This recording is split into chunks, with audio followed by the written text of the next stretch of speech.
ప్రేక్షకుల్ని అడ్డంగా దోచేస్తున్న మల్టీప్లెక్స్లకు విజయవాడ వినియోగదారుల ఫోరం కోర్టు దిమ్మ తిరిగే షాక్ ఇచ్చింది. డబుల్ ట్రిపుల్ రేట్లకు స్నాక్స్ విక్రయించిన కేసులో 5 మల్టీప్లెక్స్లకు 25 లక్షల జరిమానా విధించింది న్యాయస్థానం. ఇకపై బయట నుంచి కూడా తినుబండారాలు, తాగునీరు తెచ్చుకునేందుకు అనుమతి ఇవ్వాలని స్పష్టం చేసింది. వినియోగదారులను బాగా వినియోగించుకుంటున్న విజయవాడ మల్టీప్లెక్స్లకు కృష్ణా జిల్లా వినియోగదారుల ఫోరం కోర్టు షాక్ ఇచ్చింది. ఇంటర్వెల్లో అమ్మే స్నాక్స్ పై ఎంఆర్పీని మించి డబుల్ ట్రిపుల్ రేట్ల దందా నడిపిన మల్టీప్లెక్స్ యాజమాన్యాల మైండ్ బ్లాంక్ అయ్యేలా న్యాయమూర్తి తీర్పునిచ్చారు.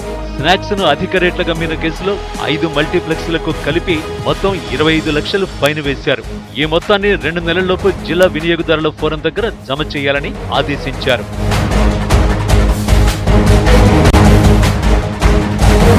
మల్టీప్లెక్స్ లో మూవీ చూడాలన్న ఆడియన్స్ ఇంట్రెస్ట్ ను ఇంటర్వెల్ లో బాగా క్యాష్ చేసుకున్న లిస్టులో trend set, PVP, PVR, LEPL, INOX malls ఉన్నాయి. వీటన్నింటికీ ఒక్కోదానికి 5 లక్షలు ఫైన్ వేశారు. వినియోగదారులు నష్టపోయిన మొత్తాన్ని 9% వడ్డీతో పరిహారం చెల్లించాలని మల్టీప్లెక్స్ యాజమాన్యాలను ఆదేశించారు. అంతేకాదు ఇకపై ప్రేక్షకులు బయట నుంచే స్నాక్స్, తాగునీరు తెచ్చుకునేలా అనుమతించాలని స్పష్టం చేశారు.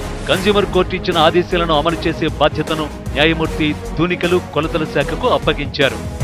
సమాజంలో మంచి మార్పు తేవాలని, సామాన్య మానవులకు దార్పు కావాలని ఆశిస్తూ ప్రతివాదులు అమలు పరుచుతున్న 2 పద్ధతుల గరిష్ట ముద్రిత ధరని అనగా ఎంఆర్పి అరికట్టవలసిన ఆవశ్యకత ఉందని భావిస్తూ ఈ దిగువ ప్రస్తావించబడిన ఉత్తర్వులను, ఆదేశాలను మరియు సూచనలను జారీ చేయడం జరిగింది.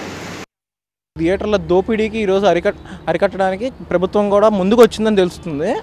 ఇప్పటివరకు 10 రూపాయల వాటర్ బాటిల్ని 100 రూపాయలకి, 60 రూపాయలకి, కాంబో ప్యాక్ పేరుతో 20 రూపాయల పాప్కార్న్ని 200-300 రూపాయలకి అమ్మారు. ఈరోజు వినియోగదారులు ప్రతి ఒక్కళ్ళకి ఉపయోగపడేటట్టు కన్స్యూమర్ కోర్టు ఏదైతే ఉందో ఇచ్చిన జడ్జిమెంట్ చాలా ఉపయోగపడేటట్టు ఉంది. మల్టీప్లెక్స్ లో అధిక ధరలకు తినుబండారాలను విక్రయిస్తున్నారంటూ గత ఏడాది ఏప్రిల్లో కొందరు కన్స్యూమర్ కోర్టును ఆశ్రయించారు. అప్పటి నుంచి ఈ విషయంపై పలుమార్లు వాదనలు, ప్రతివాదనలు జరిగాయి. సమగ్ర విచారణ చేసిన న్యాయమూర్తి మల్టీప్లెక్స్ల తీరుపై ఆగ్రహం వ్యక్తం చేశారు. ఫైనల్ గా వినియోగదారులకు బిగ్ రిలీఫ్ నిచ్చే తీర్పునిచ్చారు. కోర్టు ఆదేశాలను కఠినంగా అమలు చేయాల్సిందేనన్నారు. ఫుడ్ బయట నుంచి అలవెన్స్ అనేది తెచ్చుకో మంచి పద్ధతి, కాకపోతే ఇప్పుడు ఫుడ్ అనేది గవర్నమెంట్ ఆప్షన్ అనేది ఇచ్చింది తెచ్చుకోమని. మరి వీళ్ళు థియేటర్స్ వాళ్ళు బయట తీసుకెళ్తుంటే లోపలికి అలవెన్స్ అనేది ఎందుకు చేయట్లేదు?